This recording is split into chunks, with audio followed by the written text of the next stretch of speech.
ਵਾਹਿਗੁਰੂ ਜੀ ਕਾ ਖਾਲਸਾ ਵਾਹਿਗੁਰੂ ਜੀ ਕੀ ਫਤਿਹ। ਤੁਸੀਂ ਵੇਖ ਰਹੇ ਹੋ voice of Sikh Panth TV the special programme Sikh woman revolution.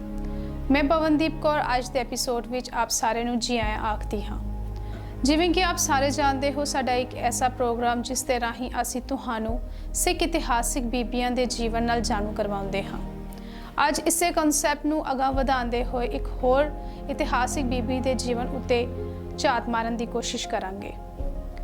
ਸਿੱਖ ਕੌਮ ਇੱਕ ਅਜਿਹੀ ਕੌਮ ਹੈ ਜਿੱਥੇ ਸਿਰਫ ਮਰਦਾਂ ਨੇ ਸ਼ਹਾਦਤਾਂ ਨਹੀਂ ਦਿੱਤੀਆਂ, ਬਲਕਿ ਸਿੱਖ ਬੀਬੀਆਂ ਨੇ ਵੀ ਆਪਣੀ ਜਾਨਾਂ ਨੂੰ ਸੱਚ ਲਈ ਕੁਰਬਾਨ ਕੀਤਾ ਹੈ। ਗੁਰੂ ਸਾਹਿਬਾਨ ਦੀ ਇਨਕਲਾਬੀ ਸੋਚ ਕਰਕੇ ਸਿੱਖ ਔਰਤਾਂ ਨੂੰ ਧਾਰਮਿਕ ਅਤੇ ਰਾਜਨੀਤਿਕ ਆਜ਼ਾਦੀ ਮਿਲੀ, ਜਿੱਥੇ ਉਹਨਾਂ ਨੇ ਮਰਦਾਂ ਵਾਂਗ ਗੁਰੂ ਘਰਾਂ ਵਿੱਚ ਸੇਵਾ ਕੀਤੀ, ਵੱਧ ਚੜ੍ਹ ਕੇ ਸਿੱਖੀ ਦਾ ਪ੍ਰਚਾਰ ਕੀਤਾ, ਗੁਰੂ ਸਾਹਿਬਾਨ ਦੇ ਬਚਨਾਂ ਨੂੰ ਆਪਣੀ ਕਲਮ ਰਾਹੀਂ ਸੰਭਾਲਿਆ, ਉੱਥੇ ਹੀ ਜੰਗ ਦੇ ਮੈਦਾਨ ਵਿੱਚ ਸ਼ਸਤਰਾਂ ਦੇ ਜ਼ੋਹਰ ਵੀ ਵਿਖਾਏ। ਅੱਜ ਇੱਕ ਐਸੀ ਹੀ ਬੀਬੀ ਦੇ ਜੀਵਨ ਬਾਰੇ ਜਾਣਾਂਗੇ ਜਿਨ੍ਹਾਂ ਨੇ ਸਿਰਫ ਆਪਣੀ ਹੀ ਸ਼ਹਾਦਤ ਨਹੀਂ ਦਿੱਤੀ, ਬਲਕਿ ਮਾਂ ਦੇ ਪਿਆਰ ਨੂੰ ਵੀ ਸੱਚ ਲਈ ਕੁਰਬਾਨ ਕਰ ਦਿੱਤਾ। ਇੱਕ ਐਸੀ ਬੀਬੀ ਜਿਨ੍ਹਾਂ ਨੇ ਆਪਣੇ 2 ਸਾਲਾਂ ਬੱਚੇ ਸਮੇਤ ਬੇਮਿਸਾਲ ਸ਼ਹਾਦਤ ਦਿੱਤੀ। ਇਸ ਵੀਰਾਂਗਨਾ ਦਾ ਨਾਮ ਸੀ ਬੀਬੀ ਬਲਬੀਰ ਕੌਰ, ਜਿਨ੍ਹਾਂ ਨੂੰ ਇਤਿਹਾਸ ਅੰਦਰ ਸ਼ੇਰਨੀ ਬਲਬੀਰ ਕੌਰ ਵੀ ਕਿਹਾ ਗਿਆ ਹੈ। ਬੀਬੀ ਬਲਬੀਰ ਕੌਰ ਦੀ ਸ਼ਹਾਦਤ ਕਿਵੇਂ ਹੋਈ, ਇਸ ਨੂੰ ਜਾਣਨ ਲਈ ਸ਼ੁਰੂਆਤ ਕਰਾਂਗੇ ਗੁਰੂ ਸਾਹਿਬਾਨ ਦੇ ਸਮੇਂ ਤੋਂ। ਆਪਾਂ ਸਾਰੇ ਜਾਣਦੇ ਹਾਂ ਕਿ ਗੁਰਦੁਆਰਾ ਸਾਹਿਬ ਸਿੱਖ ਸ਼ਕਤੀ ਦਾ ਸੋਮਾ ਹਨ। ਗੁਰਦੁਆਰਾ ਸਾਹਿਬਾਨ ਦੇ ਪ੍ਰਬੰਧ ਨੂੰ ਸਹੀ ਢੰਗ ਨਾਲ ਚਲਾਉਣ ਲਈ ਖਾਲਸਾ ਪੰਥ ਸਮੇਂ-ਸਮੇਂ ਸਿਰ ਇਸ ਦੇ ਅੰਦਰ ਤਬਦੀਲੀਆਂ ਕਰਦਾ ਆਇਆ ਹੈ। ਗੁਰੂ ਸਾਹਿਬਾਨ ਦੇ ਸਮੇਂ ਵੀ ਗੁਰਦੁਆਰਿਆਂ ਦੀ ਸੇਵਾ ਸੰਭਾਲ ਧਰਮਸਾਲੀਏ, ਮਸੰਦ, ਉਦਾਸੀਏ ਕਰਿਆ ਕਰਦੇ ਸਨ। ਪਰ ਜਦ ਵੀ ਗੁਰੂ ਘਰਾਂ ਦੇ ਵਿੱਚ ਗੁਰੂ ਸਾਹਿਬਾਨ ਦੀ ਦੱਸੀ ਮਰਿਆਦਾ ਨੂੰ ਉਲਟਾਉਣ ਦੀ ਕੋਸ਼ਿਸ਼ ਕੀਤੀ ਗਈ ਹੈ, ਤਦ ਤੱਕ ਖਾਲਸਾ ਪੰਥ ਨੇ ਇਸ ਗੱਲ ਨੂੰ ਬਰਦਾਸ਼ਤ ਨਹੀਂ ਕੀਤਾ। ਤਕਰੀਬਨ 1716 ਤੋਂ 1799 ਤੱਕ ਗੁਰਦੁਆਰਿਆਂ ਦਾ ਪ੍ਰਬੰਧ ਮਹੰਤਾਂ ਅਤੇ ਪੁਜਾਰੀਆਂ ਦੇ ਹੱਥ ਆ ਚੁੱਕਾ ਸੀ। 1839 ਈਸਵੀ ਵਿੱਚ ਮਹਾਰਾਜਾ ਰਣਜੀਤ ਸਿੰਘ ਦੇ ਅਕਾਲ ਚਲਾਣਾ ਕਰਨ ਤੋਂ ਬਾਅਦ ਪੰਜਾਬ ਦੀ ਹਾਲਤ ਵਿਗੜ ਚੁੱਕੀ ਸੀ। ਮਹੰਤਾਂ ਤੇ ਪੁਜਾਰੀਆਂ ਨੇ ਗੁਰਦੁਆਰਿਆਂ ਦੇ ਅੰਦਰ ਮਨਮਾਨੀਆਂ ਕਰਨੀਆਂ ਸ਼ੁਰੂ ਕਰ ਦਿੱਤੀਆਂ ਸਨ, ਜਿਨ੍ਹਾਂ ਦੀ ਪਿੱਠ ਨੂੰ ਥਪਥਵਾਉਣ ਦਾ ਕੰਮ ਅੰਗਰੇਜ਼ ਸਰਕਾਰ ਨੇ ਕੀਤਾ, ਕਿਉਂਕਿ ਅੰਗਰੇਜ਼ ਸਰਕਾਰ ਇਸ ਗੱਲ ਨੂੰ ਜਾਣਦੀ ਸੀ ਕਿ ਗੁਰਦੁਆਰਾ ਹੀ ਸਿੱਖ ਸ਼ਕਤੀ ਦੇ ਸੋਮੇ ਹਨ। ਪੰਜਾਬ ਦੀ ਹਾਲਤ ਵਿਗੜਨ ਕਾਰਨ ਅੰਗਰੇਜ਼ ਸਰਕਾਰ ਦੀ ਹਕੂਮਤ ਪੰਜਾਬ ਦੇ ਅੰਦਰ ਹੋਣ ਕਾਰਨ ਕਈ ਵਿਦਿਅਕ, ਰਾਜਨੀਤਿਕ ਅਤੇ ਧਾਰਮਿਕ ਲਹਿਰਾਂ ਨੇ ਸਿੱਖਾਂ ਦੇ ਅੰਦਰ ਜਾਗਰਤੀ ਲਿਆਉਣ ਦਾ ਕੰਮ ਕੀਤਾ। ਕਈ ਸੂਝਵਾਨ ਵਿਦਵਾਨਾਂ ਲਈ, ਲੋਕਾਂ ਲਈ ਇਹ ਵਿਸ਼ਾ ਬਣ ਚੁੱਕਿਆ ਸੀ ਕਿ ਗੁਰਦੁਆਰਿਆਂ ਨੂੰ ਇਹਨਾਂ ਮਹੰਤਾਂ ਅਤੇ ਪੁਜਾਰੀਆਂ ਤੋਂ ਕਿਵੇਂ ਬਚਾਇਆ ਜਾਏ। ਭ੍ਰਸ਼ਟਹੀਨ ਅਤੇ ਆਚਾਰਹੀਨ ਮਹੰਤਾਂ ਤੋਂ ਬਚਾਉਣ ਲਈ ਸਿੱਖਾਂ ਨੇ ਕਈ ਸੰਘਰਸ਼ ਕੀਤੇ ਔਰ ਇਹਨਾਂ ਸੰਘਰਸ਼ਾਂ ਨੂੰ ਹੀ ਗੁਰਦੁਆਰਾ ਪ੍ਰਬੰਧ ਸੁਧਾਰ ਲਹਿਰ ਦਾ ਨਾਮ ਦਿੱਤਾ ਗਿਆ। ਇਸੇ ਮਕਸਦ ਤਹਿਤ 30 ਅਪ੍ਰੈਲ 1921 ਨੂੰ ਸ਼੍ਰੋਮਣੀ ਗੁਰਦੁਆਰਾ ਪ੍ਰਬੰਧਕ ਕਮੇਟੀ ਰਜਿਸਟਰ ਕਰਵਾਈ ਗਈ। ਮਹੰਤਾਂ ਅਤੇ ਪੁਜਾਰੀਆਂ ਦੇ ਕਬਜ਼ੇ ਤੋਂ ਗੁਰਦੁਆਰਿਆਂ ਨੂੰ ਆਜ਼ਾਦ ਕਰਵਾਉਣ ਲਈ ਸਿੱਖਾਂ ਨੇ ਕਈ ਘਾਲਨਾਵਾਂ ਘਾਲੀਆਂ, ਰੋਸ ਪ੍ਰਦਰਸ਼ਨ ਕੀਤੇ, ਰੈਲੀਆਂ ਕੱਢੀਆਂ, ਜਿਨ੍ਹਾਂ ਦਾ ਸਦਕਾ ਨਨਕਾਣਾ ਸਾਹਿਬ, ਗੁਰੂ ਕੇ ਬਾਗ ਕਾ ਮੋਰਚਾ, ਜੈਤੂ ਕਾ ਮੋਰਚਾ ਅਤੇ ਹੋਰ ਕਈ ਮੋਰਚੇ ਅਤੇ ਰੋਸ ਪ੍ਰਦਰਸ਼ਨਾਂ ਨੇ ਸਿੱਖਾਂ ਨੂੰ ਆਖਿਰ ਸ਼ਿਖਰਤਾ ਤੱਕ ਪਹੁੰਚਾਇਆ। ਜੈਤੂ ਦੇ ਮੋਰਚੇ ਦੌਰਾਨ ਹੀ ਬੀਬੀ ਬਲਬੀਰ ਕੌਰ ਹਮੇਸ਼ਾ ਲਈ ਸਿੱਖ ਇਤਿਹਾਸ ਦੇ ਅੰਦਰ ਅਮਰ ਹੋ ਗਈ। ਜੈਤੂ ਪੰਜਾਬ ਦਾ ਇੱਕ ਕਸਬਾ ਹੈ। ਇਹ ਉਹ ਨਗਰ ਹੈ ਜਿੱਥੇ ਗੁਰੂ ਗੋਬਿੰਦ ਸਿੰਘ ਪਾਤਸ਼ਾਹ ਨੇ ਆਪਣੇ ਚਰਨ ਪਾਏ ਸਨ। ਬਠਿੰਡਾ ਤੋਂ ਫਰੀਦਕੋਟ ਜਾਣ ਸਮੇਂ 25 ਕਿਲੋਮੀਟਰ ਦੀ ਦੂਰੀ ਤੇ ਇਹ ਵਸਿਆ ਹੈ।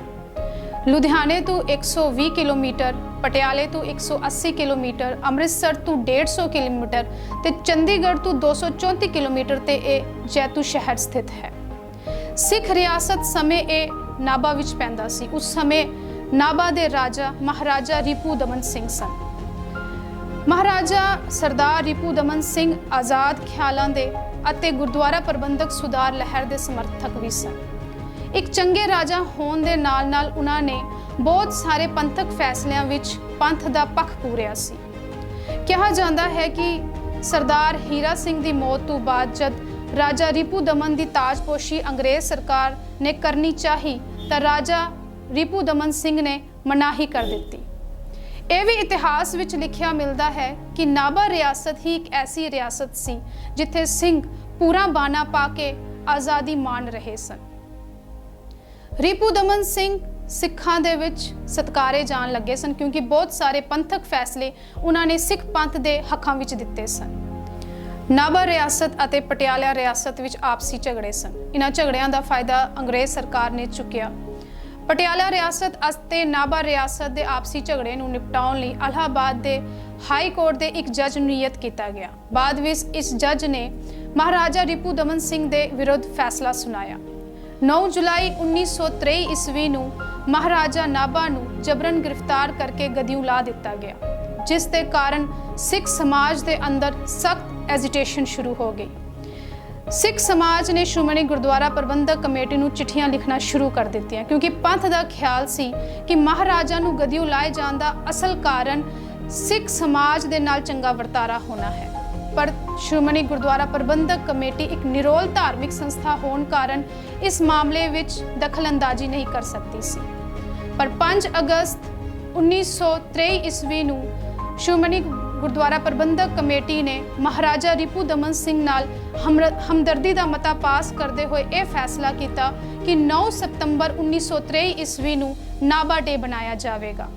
ਮਹਾਰਾਜਾ ਨਾਲ ਹੋਈ ਬੇਇਨਸਾਫੀ ਦੇ ਲਈ ਅਰਦਾਸੇ ਸੋਧੇ ਜਾਣਗੇ। 9 ਸਤੰਬਰ 1923 ਈਸਵੀ ਨੂੰ ਨਾਭਾ ਡੇ ਸਾਰੀਆਂ ਥਾਵਾਂ ਤੇ ਮਨਾਇਆ ਗਿਆ। ਨਾਭਾ ਦੇ ਲੋਕਾਂ ਵਿੱਚ ਵੀ ਬੇਚੈਨੀ ਸੀ। ਉਹਨਾਂ ਨੇ ਵੀ 14 ਸਤੰਬਰ ਨੂੰ ਗੁਰਦੁਆਰਾ ਗੰਗਸਰ ਵਿਖੇ ਅਖੰਡ ਪਾਠ ਰਖਵਾਇਆ। ਪਰ ਅਗਲੇ ਹੀ ਦਿਨ ਅੰਗਰੇਜ਼ ਸਰਕਾਰ ਨੇ ਪੁਲਿਸ ਭੇਜ ਕੇ ਪਾਠ ਕਰ ਰਹੇ ਗ੍ਰੰਥੀ ਸਿੰਘ ਨੂੰ ਗ੍ਰਿਫਤਾਰ ਕਰ ਲਿਆ, ਜਿਸ ਦੇ ਨਾਲ ਅਖੰਡ ਪਾਠ ਖੰਡਿਤ ਹੋ ਗਿਆ। ਅਖੰਡ ਪਾਠ ਦਾ ਖੰਡਿਤ ਹੋ ਜਾਣਾ ਸਿੱਖੀ ਅਤੇ ਗੁਰੂ ਗ੍ਰੰਥ ਸਾਹਿਬ ਜੀ ਦੀ ਵੱਡੀ ਤੋਹੀਨ ਸੀ, ਜਿਸ ਨੂੰ ਸਿੱਖ ਕਦੇ ਵੀ ਬਰਦਾਸ਼ਤ ਨਹੀਂ ਕਰ ਸਕਦੇ ਸਨ। ਹੁਣ ਇਹ ਮਾਮਲਾ ਸਿਰਫ ਮਹਾਰਾਜਾ ਰਿਪੂ ਦਮਨ ਸਿੰਘ ਨਾਲ ਹੋਈ ਬੇਇਨਸਾਫੀ ਦਾ ਨਹੀਂ ਰਿਹਾ, ਬਲਕਿ ਇੱਕ ਧਾਰਮਿਕ ਨਿਰੋਲ ਮਸਲਾ ਬਣ ਕੇ ਰਹਿ ਗਿਆ। ਸ਼੍ਰੋਮਣੀ ਗੁਰਦੁਆਰਾ ਪ੍ਰਬੰਧਕ ਕਮੇਟੀ ਲਈ ਵੀ ਇੱਕ ਵੱਡਾ ਚੈਲੰਜ ਬਣ ਚੁੱਕਾ ਸੀ, ਜੋ ਪਹਿਲਾਂ ਹੀ ਨਨਕਾਣਾ ਸਾਹਿਬ, ਸ਼੍ਰੀ ਹਰਮੰਦਰ ਸਾਹਿਬ ਅੰਮ੍ਰਿਤਸਰ ਤੇ ਗੁਰੂ ਕੇ ਬਾਗ ਦਾ ਪ੍ਰਬੰਧ ਆਪਣੇ ਹੱਥਾਂ ਵਿੱਚ ਲੈ ਚੁੱਕੀ ਸੀ। ਗੁਰੂ ਗ੍ਰੰਥ ਸਾਹਿਬ ਜੀ ਦੀ ਹੋਈ ਬੇਅਦਬੀ ਨੂੰ ਵੇਖ ਕੇ ਸਿੱਖਾਂ ਨੇ ਇਹ ਫੈਸਲਾ ਕੀਤਾ ਕਿ ਜੈਤੂ ਵਿਖੇ ਲਗਾਤਾਰ 101 ਅਖੰਡ ਪਾਠ ਕੀਤੇ ਜਾਣਗੇ। ਇਸੇ ਫੈਸਲੇ ਨੂੰ ਮੁੱਖ ਰੱਖਦਿਆਂ ਹੋਇਆਂ ਸ਼੍ਰੀ ਅਕਾਲ ਤਖਤ ਸਾਹਿਬ ਤੋਂ ਪਹਿਲਾ 25 ਸਿੰਘਾਂ ਦਾ ਜੱਥਾ ਜੈਤੂ ਵੱਲ ਰਵਾਨਾ ਕੀਤਾ ਗਿਆ। ਇਹਨਾਂ 25 ਸਿੰਘਾਂ ਨੂੰ ਰਸਤੇ ਵਿੱਚ ਹੀ ਅੰਗਰੇਜ਼ ਸਰਕਾਰ ਨੇ ਗ੍ਰਿਫਤਾਰ ਕਰ ਲਿਆ। ਹਰ ਦਿਨ 25 ਸਿੰਘਾਂ ਦਾ ਜੱਥਾ ਜੈਤੂ ਵੱਲ ਰਵਾਨਾ ਹੁੰਦਾ। ਉਹਨਾਂ ਸਿੰਘਾਂ ਦੀ ਮਾਰ ਕੁਟਾਈ ਕਰਕੇ ਉਹਨਾਂ ਨੂੰ ਗ੍ਰਿਫਤਾਰ ਕਰ ਲਿੱਤਾ ਜਾਂਦਾ।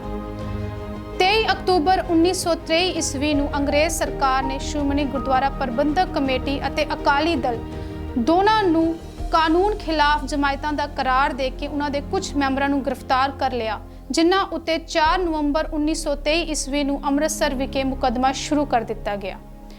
ਕਿਸੇ ਗੱਲ ਦਾ ਕੋਈ ਹੱਲ ਨਾ ਨਿਕਲਦਾ ਵੇਖ ਸ਼੍ਰੋਮਣੀ ਗੁਰਦੁਆਰਾ ਪ੍ਰਬੰਧਕ ਕਮੇਟੀ ਨੇ ਇਹ ਫੈਸਲਾ ਕੀਤਾ ਕਿ 25 ਸਿੰਘਾਂ ਦੀ ਬਜਾਏ ਹੁਣ 500 ਸਿੰਘਾਂ ਦਾ ਜੱਥਾ ਜੈਤੂ ਵੱਲ ਭੇਜਿਆ ਜਾਵੇਗਾ।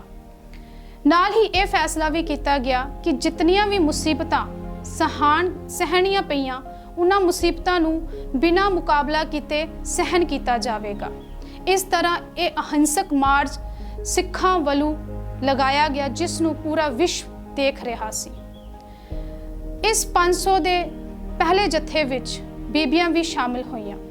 500 ਸਿੱਖਾਂ ਦਾ ਜੱਥਾ ਅਕਾਲ ਤਖਤ ਸਾਹਿਬ ਤੋਂ ਅਰਦਾਸਾ ਸੋਧ ਕੇ ਜੈਤੂ ਵੱਲ ਰਵਾਨਾ ਹੋਇਆ।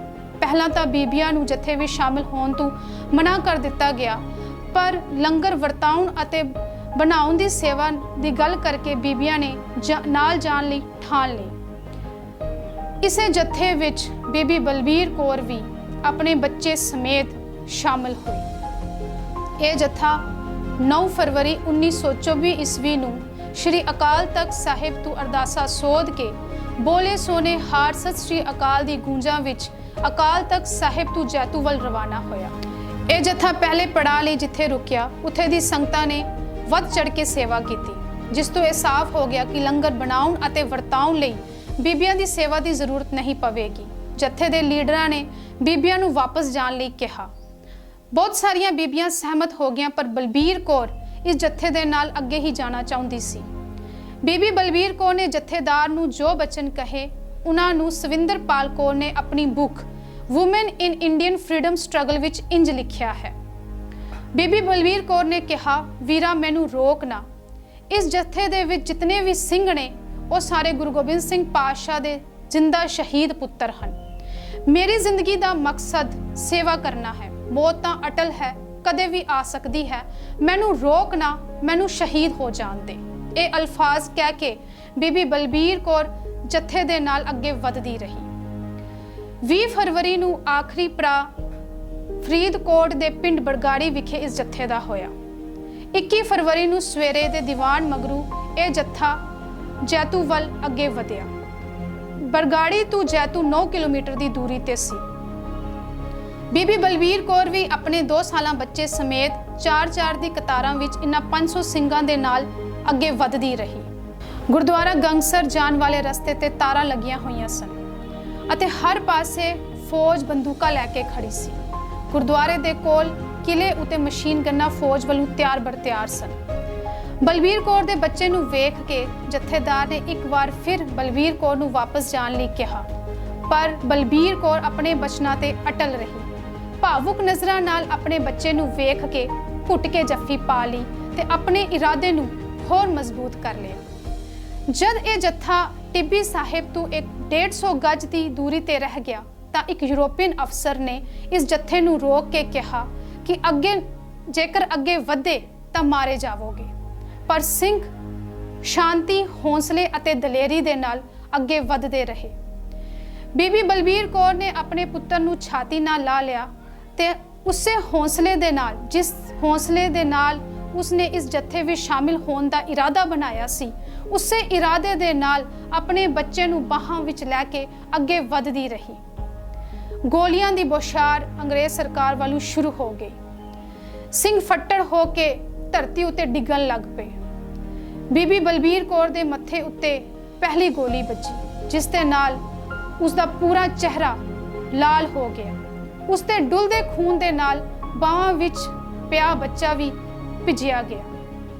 ਪਰ ਉਹ ਸ਼ੇਰਨੀ ਰੁਕੀ ਨਹੀਂ, ਬਲਕਿ ਅੱਗੇ ਵਧਦੀ ਰਹੀ ਜਦ ਤੱਕ ਦੂਜੀ ਗੋਲੀ ਕੰਨ ਦੇ ਰਸਤੇ ਉਸਦੇ ਬੱਚੇ ਨੂੰ ਚੀਰ ਨਹੀਂ ਦਿੰਦੀ। ਦੂਜੀ ਗੋਲੀ ਲੱਗਣ ਦੇ ਨਾਲ ਉਸਦਾ ਬੱਚਾ ਦਮ ਤੋੜ ਗਿਆ। ਉਸਨੇ ਬੱਚੇ ਨੂੰ ਚੁੰਮਿਆ ਤੇ ਉਸਦੇ ਮ੍ਰਿਤਕ ਸਰੀਰ ਨੂੰ ਸ਼ਹੀਦ ਹੋਏ ਸਿੰਘਾਂ ਦੇ ਨਾਲ ਧਰਤੀ ਉੱਤੇ ਰੱਖ ਦਿੱਤਾ ਤੇ ਪੂਰੀ ਵੰਗਾਰ ਪਾ ਕੇ ਅੰਗਰੇਜ਼ ਸਰਕਾਰ ਨੂੰ ਫਿਰ ਅੱਗੇ ਵਧਣ ਲੱਗੀ। ਇਹ ਇੱਕ ਐਸੀ ਮਾਂ ਸੀ ਜਿਸ ਦੇ ਅੰਦਰ ਐਸਾ ਜਜ਼ਬਾ ਕੌਮ ਲਈ ਮਰ ਮਿਟਣ ਦਾ ਜੋ ਸਾਨੂੰ ਪੁਰਾਤਨ ਸਿੱਖ ਬੀਬੀਆਂ ਦੇ ਅੰਦਰ ਨਜ਼ਰ ਆਉਂਦਾ ਹੈ। ਇਹ ਜੱਥਾ ਪੂਰੇ ਸ਼ਾਂਤੀਮਈ ਤਰੀਕੇ ਦੇ ਨਾਲ ਸਹਿਜ ਅਵਸਥਾ ਦੇ ਵਿੱਚ ਅੱਗੇ ਵਧਦਾ ਰਿਹਾ। ਗੋਲੀਆਂ ਦੀ ਬੌਛਾਰ ਹੁੰਦੀ ਰਹੀ, ਸਿੱਖ ਫੱਟੜ ਹੋ ਕੇ ਡਿੱਗਦੇ ਰਹੇ, ਪਰ ਬਲਬੀਰ ਕੌਰ ਦੇ ਜੋਸ਼ ਨੂੰ ਵੇਖ ਕੇ ਪਸਤ ਹੋਏ ਸਿੰਘਾਂ ਦੇ ਅੰਦਰ ਵੀ ਦਲੇਰੀ ਆ ਗਈ ਤੇ ਉਹ ਵੀ ਉਸ ਦੇ ਹੌਸਲੇ ਨੂੰ ਵੇਖ ਕੇ ਉੱਠ ਖੜੇ ਹੋਏ ਤੇ ਜੱਥੇ ਦੇ ਨਾਲ ਅੱਗੇ ਤੁਰਨ ਲੱਗ ਪਏ। ਬਹੁਤਾ ਖੂਨ ਵਗਣ ਕਰਕੇ ਬੀਬੀ ਬਲਬੀਰ ਕੌਰ ਦਾ ਚਿਹਰਾ ਪੀਲਾ ਪੈ ਗਿਆ। ਉਸਦੇ ਕਦਮ ਡਗਮਗਾ ਰਹੇ ਸਨ, ਪਰ ਪੂਰੇ ਹੌਸਲੇ ਦੇ ਨਾਲ ਉਹ ਆਪਣੇ ਵੀਰਾਂ ਦੇ ਨਾਲ ਅੱਗੇ ਵਧਦੀ ਰਹੀ। ਗੁਰਦੁਆਰਾ ਟਿੱਬੀ ਸਾਹਿਬ ਨੇੜੇ ਪੁੱਜ ਕੇ ਬੀਬੀ ਬਲਬੀਰ ਕੌਰ ਨੇ ਪਰਮਾਤਮਾ ਅੱਗੇ ਸਿਰ ਝੁਕਾਇਆ, ਉਸਦਾ ਸ਼ੁਕਰਾਨਾ ਕੀਤਾ ਕਿ ਇਸ ਸ਼ਹਾਦਤ ਲਈ ਉਸ ਪਰਮਾਤਮਾ ਨੇ ਉਸ ਨੂੰ ਇੱਕ ਮੌਕਾ ਦਿੱਤਾ ਹੈ। ਗੋਲੀਆਂ ਦੀ ਬੁਛਾਰ ਨਾ ਰੁਕੀ, ਇੱਕ ਗੋਲੀ ਸਿੱਧੀ ਉਸਦੀ ਛਾਤੀ ਤੇ ਲੱਗੀ ਤੇ ਬੀਬੀ ਬਲਬੀਰ ਕੌਰ ਦੇ ਸਰੀਰ ਨੂੰ ਪਾਰ ਕਰ ਗਈ। ਇਹ ਗੋਲੀ ਉਹ ਸੁਨੇਹਾ ਸੀ ਜਿਸ ਦਾ ਉਹ ਬੇਸਬਰੀ ਨਾਲ ਇੰਤਜ਼ਾਰ ਕਰ ਰਹੀ ਸੀ।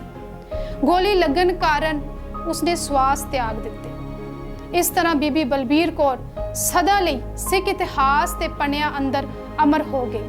ਜੱਥੇ ਦੇ ਗੁਰਦੁਆਰਾ ਟਿੱਬੀ ਸਾਹਿਬ ਪਹੁੰਚਣ ਤੱਕ ਗੋਲੀ ਚੱਲਣੀ ਬੰਦ ਹੋ ਗਈ ਸੀ।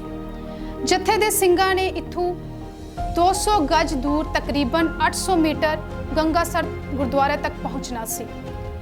ਜਿਉਂ ਜੱਥੇ ਦੇ ਬਾਕੀ ਸਿੰਘਾਂ ਨੇ ਅੱਗੇ ਵਧਣ ਦੀ ਕੋਸ਼ਿਸ਼ ਕੀਤੀ, ਅੰਗਰੇਜ਼ ਫੌਜੀਆਂ ਵੱਲੋਂ ਉਹਨਾਂ ਉੱਤੇ ਲਾਠੀਆਂ ਬਰਸਣੀਆਂ ਸ਼ੁਰੂ ਹੋ ਗਈਆਂ। ਅਨੇਕਾਂ ਬੁੱਢੇ ਤੇ ਬੱਚੇ ਘੋੜਿਆਂ ਦੀ ਟਾਪਾਂ ਹੇਠ ਸ਼ਹੀਦੀਆਂ ਪਾ ਗਏ, ਪਰ ਇਹ ਜੱਥਾ ਉਸੇ ਦਲੇਰੀ ਦੇ ਨਾਲ ਅੱਗੇ ਵਧਦਾ ਰਿਹਾ ਜਿਸ ਦੇ ਨਾਲ ਇਸਨੇ ਸ਼ੁਰੂਆਤ ਕੀਤੀ ਸੀ। ਇਸ ਸਾਕੇ ਦੇ ਨਾਲ ਸਾਰੇ ਦੇਸ਼ ਵਿੱਚ ਸਿੱਖਾਂ ਪ੍ਰਤੀ ਹਮਦਰਦੀ ਪੈਦਾ ਹੋ ਗਈ। ਜ਼ਾਲਿਮ ਸਰਕਾਰਾਂ ਵਿਰੁੱਧ ਤਿੱਖਾ ਰੋਸ਼ ਪੈਦਾ ਹੋਇਆ। ਸਿੰਘਾਂ ਦੇ ਜੱਥੇ ਇਸੇ ਤਰ੍ਹਾਂ ਆਉਂਦੇ ਰਹੇ ਤੇ ਸ਼ਹੀਦੀਆਂ ਪਾਉਂਦੇ ਰਹੇ। ਇਸ ਸਾਕੇ ਨੂੰ ਸੁਣ ਕੇ ਪੰਡਿਤ ਮਦਨ ਮੋਹਨ ਮਾਲਵੀਆ ਅਤੇ ਹਿੰਦ ਅਸੈਂਬਲੀ ਦੇ ਹੋਰ ਨੇਤਾ ਵੀ ਜੈਤੂ ਪੁੱਜੇ। ਪੰਡਿਤ ਜਵਾਹਰ ਲਾਲ ਨਹਿਰੂ ਵੀ ਜੈਤੂ ਗਏ। ਪੰਡਿਤ ਜਵਾਹਰ ਲਾਲ ਨਹਿਰੂ ਨੂੰ ਅੰਗਰੇਜ਼ ਸਰਕਾਰ ਨੇ ਕੈਦ ਕਰ ਲਿਆ, ਪਰ ਕੁਝ ਸਮੇਂ ਦੇ ਬਾਅਦ ਛੱਡ ਦਿੱਤਾ। ਇਹ ਮੋਰਚਾ 21 ਮਹੀਨੇ ਚੱਲਿਆ ਤੇ 15 ਹੋਰ ਜੱਥੇ ਜੈਤੂ ਪੁੱਜੇ। ਆਖਿਰ ਬ੍ਰਿਟਿਸ਼ ਸਰਕਾਰ ਨੂੰ ਨਿਹੱਥੇ ਸਿੰਘਾਂ ਦੇ ਜੋਸ਼ ਅਤੇ ਦਲੇਰੀ ਅੱਗੇ ਝੁਕਣਾ ਪਿਆ। ਸਿੱਟੇ ਵਜੋਂ 1925 ਈਸਵੀ ਨੂੰ ਗੁਰਦੁਆਰਾ ਐਕਟ ਪਾਸ ਹੋਇਆ ਤੇ ਨਵੰਬਰ ਮਹੀਨੇ ਨੂੰ ਇਹ ਲਾਗੂ ਕਰ ਦਿੱਤਾ ਗਿਆ। ਇਸ ਕਾਨੂੰਨ ਦੇ ਅਧੀਨ ਗੁਰਦੁਆਰਾ ਸੈਂਟਰਲ ਬੋਰਡ ਦੀ ਚੋਣ ਹੋਈ। ਬਾਅਦ ਵਿੱਚ ਗੁਰਦੁਆਰਾ ਸੈਂਟਰਲ ਬੋਰਡ ਦਾ ਨਾਮ ਬਦਲ ਕੇ ਸ਼੍ਰੋਮਣੀ ਗੁਰਦੁਆਰਾ ਪ੍ਰਬੰਧਕ ਕਮੇਟੀ ਰੱਖਿਆ ਗਿਆ।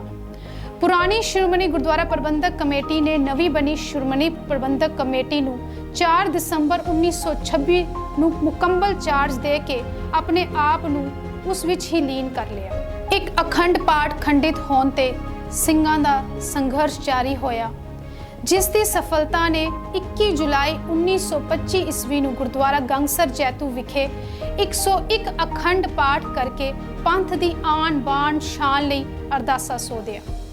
ਇਹ ਜੈਤੂ ਦਾ ਮੋਰਚਾ ਜਿੱਥੇ ਸਿੰਘਾਂ ਦੇ ਸਬਰ ਸੰਤੋਖ ਤੇ ਉਹਨਾਂ ਦੀਆਂ ਵੱਡੀਆਂ ਕੁਰਬਾਨੀਆਂ ਦਾ ਸੂਚਕ ਬਣਦਾ ਹੈ, ਉੱਥੇ ਹੀ ਬਲਬੀਰ ਕੌਰ ਵਰਗੀ ਸਿੰਘਣੀ ਦੀ ਦਲੇਰੀ ਇੱਕ ਵਾਰ ਫਿਰ ਮਾਈ ਭਾਗੋ ਵਰਗੀ ਵੰਗਾਰ ਹਕੂਮਤਾਂ ਨੂੰ ਪਾ ਜਾਂਦੀ ਹੈ।